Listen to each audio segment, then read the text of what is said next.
নমস্কার। আজকে আমি রান্না করব একটা সনাতনী পুরনো রান্না, আলু বেগুন আর চারাপোনা বাজার থেকে কিনে নিয়ে এসেছি, ভাজা মশলার ঝাল।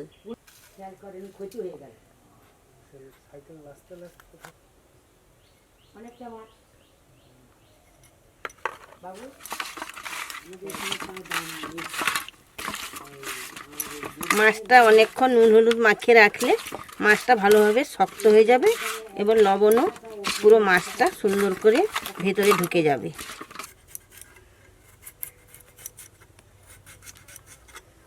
আলুগুলো এইভাবে আমি লম্বা লম্বা করে কেটে নিচ্ছি।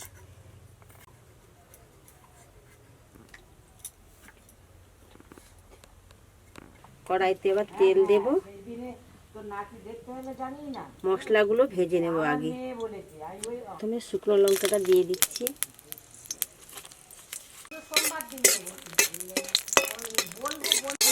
এবারে দিয়ে দিচ্ছি আদা কুচি,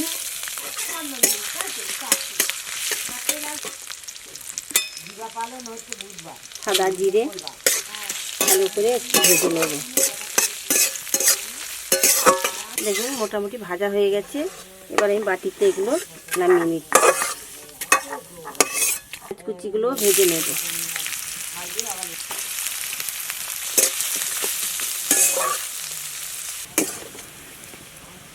ভালোভাবে ভেজে নিয়েছি, এবারে বাটিতে তুলে নিচ্ছি।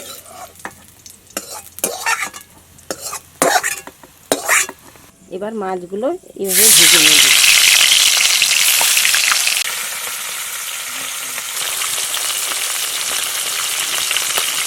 সব কটা মাছ ভাজা হয়ে গেছে।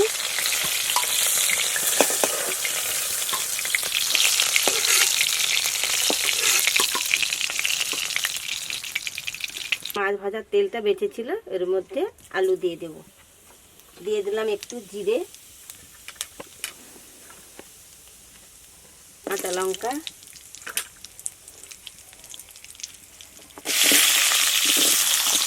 আলুগুলো দিয়ে দিলাম, নাড়াচাড়া করে নেব। লবণ দিয়ে দিচ্ছি,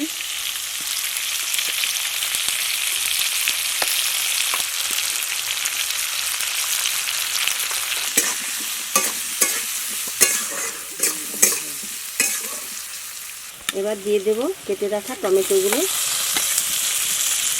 টমেটো ধনে গুঁড়ো দিচ্ছি,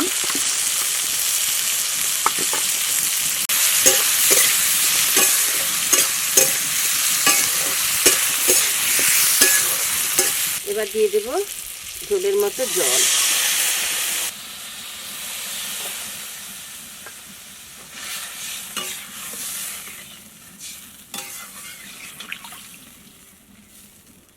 ঝোলটা ভালোভাবে ফুটে উঠেছে, এবার কেটে রাখা বেগুনগুলো দিয়ে দিচ্ছি।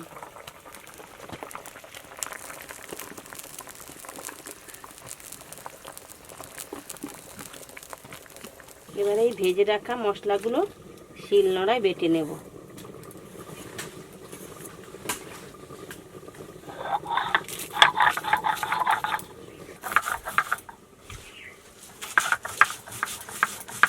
এবার ঢাকনা খুলে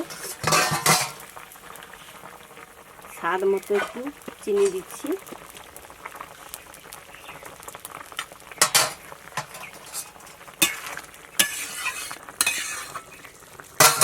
ভাজা মাছগুলো একটা একটা করে ছেড়ে দেব।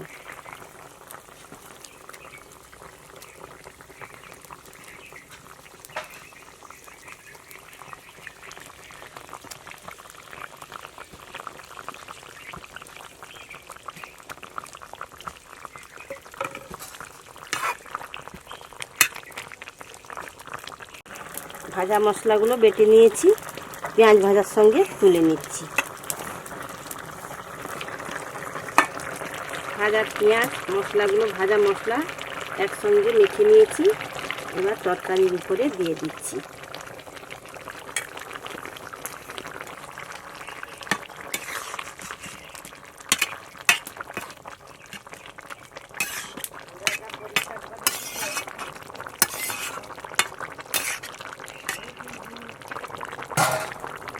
দেখুন ভাজা মশলার ঝাল আমার রান্না হয়ে গেছে। এবার উনুন থেকে কড়াইটা নামিয়ে নিচ্ছি।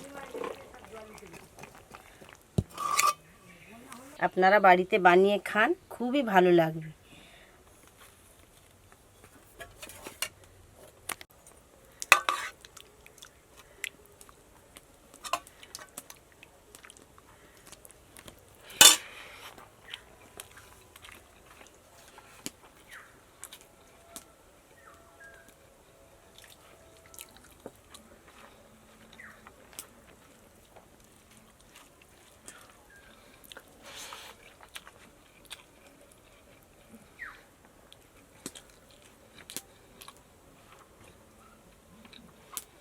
যান।